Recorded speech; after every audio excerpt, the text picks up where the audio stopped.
Anda perlu melihat data panjang 10 tahun, karena Anda pebisnis juga. Kan siklus daripada komoditi itu kan bernaik turun. Apakah itu batu bara, atau nikel, atau timah, atau emas, apa saja.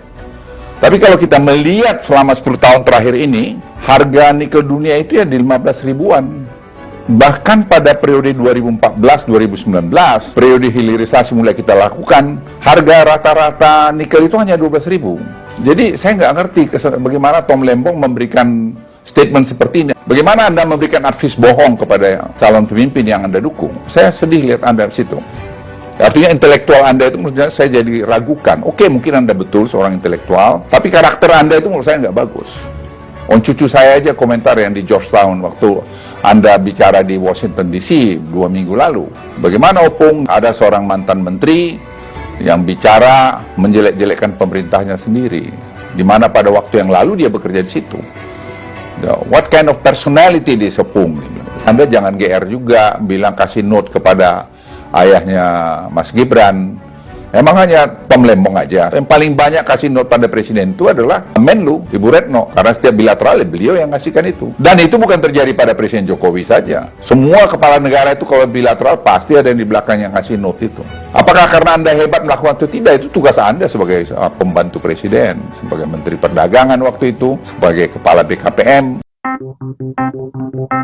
Menko Marves Luhut Binsar Panjaitan menyindir Kapten Timnas Amin yakni Tom Lembong. Hal itu berkaitan dengan kinerja Tom Lembong saat masih menjabat sebagai menteri di pemerintahan Presiden Joko Widodo. Dikutip dari Kompas.com, sindiran menolak itu disampaikan Luhut yang diunggah di Instagramnya pada Kamis 25 Januari. Mulanya Luhut menasihati Tom Lembong agar tidak memberikan informasi yang dianggapnya tidak akurat. Salah satu kekeliruan yang disampaikan Tom Lembong soal harga nikel, menurutnya harga komoditas nikel secara global memang sedang mengalami kelesuan.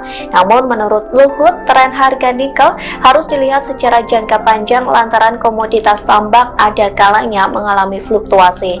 Kemudian Luhut mengomentari pernyataan Tom Lembong soal penurunan harga nikel global terjadi karena eksploitasi masih oleh Indonesia yang digunakan untuk mendukung program hilirisasi. Luhut pun keheranan dengan pernyataan yang disampaikan Tom Lembong. Pasalnya, Menko Marves menilai pernyataan itu bohong hingga mengaku meragukan intelektualitas dari Tom Lembong. Di akhir video, Luhut pun menyindir Tom Lembong yang terlalu percaya diri dengan menyebut dirinya memberi catatan untuk Jokowi saat hubungan bilateral. Luhut menyebut Tom Lembong bukan satu-satunya orang yang memberikan catatan ke Jokowi. Sebaliknya, Menteri Luar Negeri Retno Marsudi yang kerap membantu Jokowi dalam hubungan bilateral.